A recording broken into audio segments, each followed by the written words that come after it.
کہ ہر جنگ کا ایک مقصد ہوتا ہے، ہر جنگ کسی نہ کسی مقصد کے تحت ہوتی ہے۔ کربلا کی جنگ کس مقصد کے تحت ہوئی؟ بات یہ ہے کہ جس کے پاس جو چیز نہیں ہوتی وہ چیز کے حصول کے لیے انسان جنگ کرتا ہے۔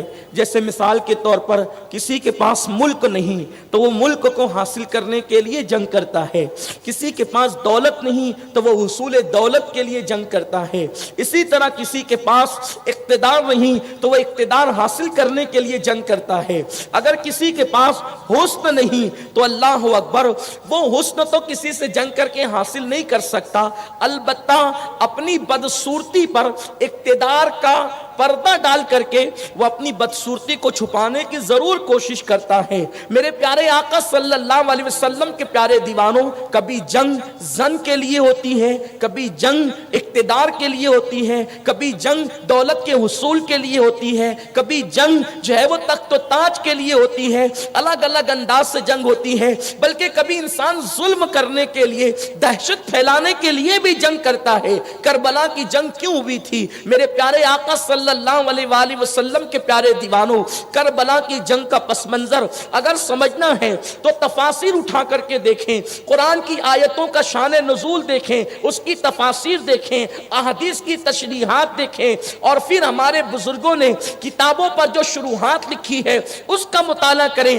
تو ہمیں پتہ چلے گا دراصل دو ذات ہے، اور یہ جنگ اصل کردار کی جنگ ہے۔ یہ جنگ ذاتی جنگ نہیں ہے بلکہ یہ جنگ کردار کی جنگ ہے۔ میرے پیارے آقا صلی اللہ علیہ وسلم کے پیارے دیوانوں، یزید جس سے امام پاک نے جنگ کی ہے، اگر وہ میدان کربلا میں موجود اگرچہ نہیں تھا لیکن امام پاک کی جنگ ڈائریکٹ تو اس سے تھی۔ اللہ اکبر، اس شخص نے، اس نے جو ہے امامت کا، خلافت کا جو دعویٰ کیا تھا، امام پاک اس کے کردار کے خلاف تھے۔ حضرت سیدنا سید محمود آلوسی رحمت اللہ علیہ اپنی تفسیر روح المعانی میں لکھتے ہیں کہ یزید اس خبیث اور بدبخت انسان کا نام تھا کہ جس نے رسول اللہ صلی اللہ علیہ وآلہ وسلم کی نبوت و رسالت کی تکذیب کی تھی، یعنی حضور علیہ الصلوۃ والتسلیم کی نبوت کا اس نے انکار تک کر دیا تھا۔ میرے آقا صلی اللہ علیہ وسلم کے پیارے دیوانوں، تفسیر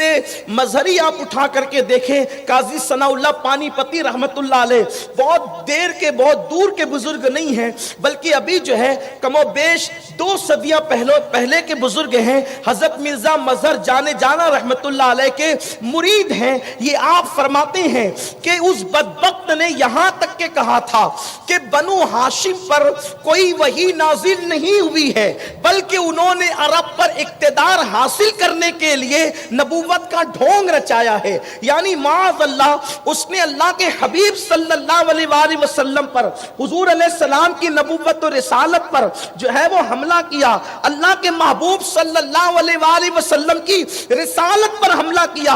اتنا ہی نہیں بلکہ اللہ اکبر، یہ باتیں نقل کرنے کے لیے جو ہے وہ کلیجہ منہ کو آتا ہے۔ شیخ عبدالحق محدث دہلوی رحمت اللہ علیہ اپنی کتاب شور آفاق کتاب، یہ عبدالحق محدث دہلوی کون ہے؟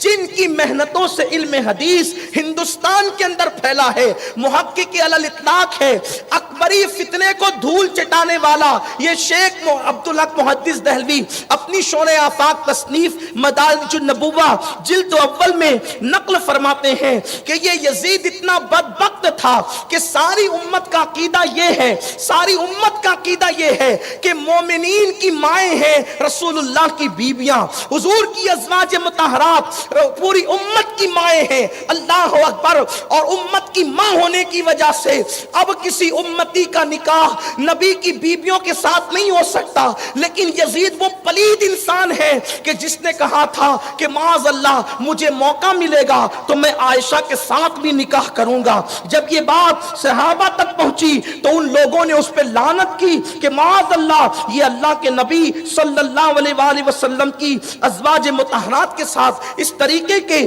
جو ہے وہ نیت رکھتا ہے، بدنیتی رکھتا ہے۔ آپ غور فرمائیں، یزید کو آج کل اگر کوئی بندہ جو ہے وہ اچھے انداز میں پیش کرنے کی کوشش کرے، یزید کے کردار کو نہ کوئی دھل سکا ہے نہ کوئی دھل سکتا ہے۔ جو یزید کی وکالت کرنے جائے گا وہ خود گمراہی کے دلدل میں پھنس جائے گا۔ میرے آقا صلی اللہ علیہ وسلم کے دیوانوں، اور پھر اس کے بعد آپ دیکھیں کہ ہمارے بزرگوں نے کیا لکھا۔ یہ بات بھی جو ہے حضرت سیدنا احمد ابن حنبل رضی اللہ تعالیٰ عنہ کی ہے. امام احمد ابن حنبل رضی اللہ تعالیٰ عنہ کے صاحبزادے نے ایک مرتبہ پوچھا، ابا جان کیا بات ہے، ابا جان کیا بات ہے کہ لوگ ہمیں یہ کہتے ہیں کہ ہم یزید سے محبت کرنے والے ہیں؟ تو حضرت امام احمد ابن حنبل نے اپنے بیٹے سے کہا، بیٹا جس کے دل میں رسول پاک کی محبت ہوگی اور جو خاتم النبیین پر ایمان لایا، وہ یزید سے محبت کیسے کر سکتا ہے؟ بلکہ یزید تو قابل لعنت انسان ہے، یزید پر تو لعنت کی جانی چاہیے. یہ امام احمد ابن حنبل کا موقف ہے، یہ ان کا مسلک ہے. فرماتے ہیں یزید لعنت کے قابل ہے، جو ایمان لایا محمد الرسول اللہ پر وہ کبھی یزید سے محبت نہیں کر سکتا.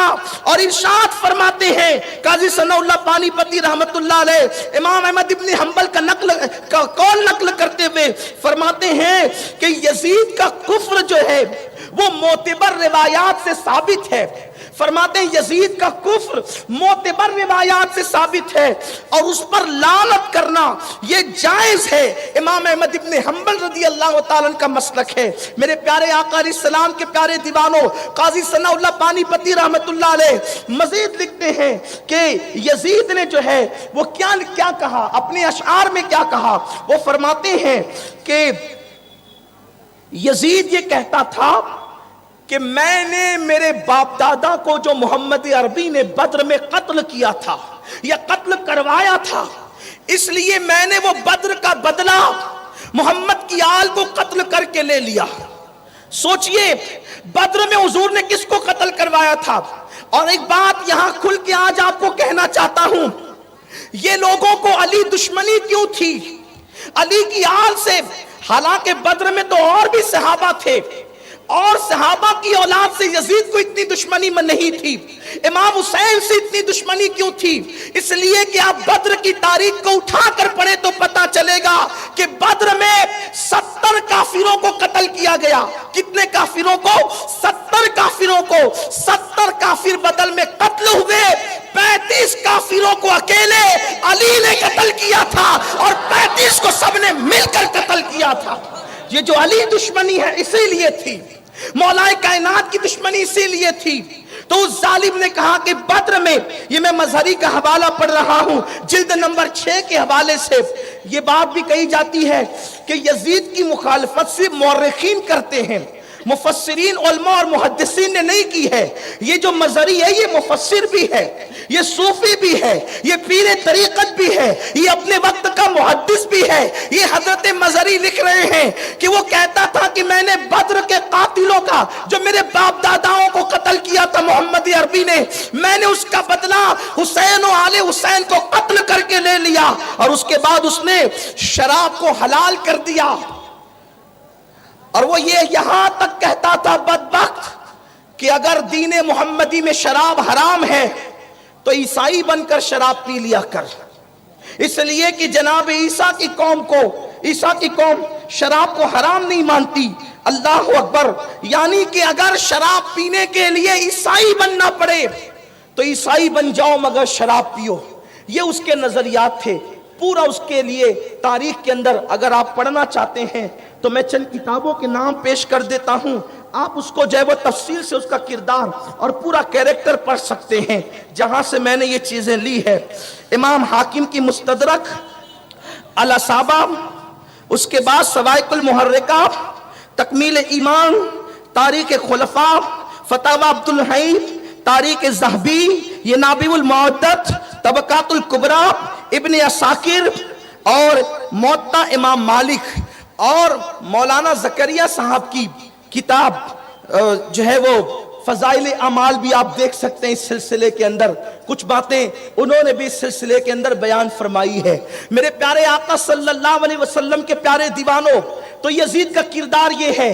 اما عائشہ کی شان میں توہین، بدر کے اندر جو کافروں کو قتل کیا گیا ان کی تائید، محمد عربی کی وحی کا انکار اور صاحب آلوسی حضرت صاحب روح المعانی علامہ آلوسی رحمت اللہ تعالیٰ علیہ کا یہ ثبوت کہ اس نے نبوت مصطفیٰ کا انکار کیا، حضور علیہ السلام کی نبوت و رسالت کا انکار کیا، اس پر آپ تفصیل کے ساتھ دیکھ سکتے ہیں۔ تو اب یہ جو کربلا کی جنگ ہے یہ کردار کی جنگ ہے، ایک طرف یزیدی کردار ہے، زنا، شراب یزیدی کردار ہے، کتوں کو نچانا، بندروں کو نچانا، محرمات کے ساتھ نکاح کرنا، نبوت مصطفیٰ کی توہین کرنا، رسالت مصطفیٰ کی بے ادبی کرنا، اصحاب کی شان میں توہین کرنا، یہ یزیدی کردار ہے۔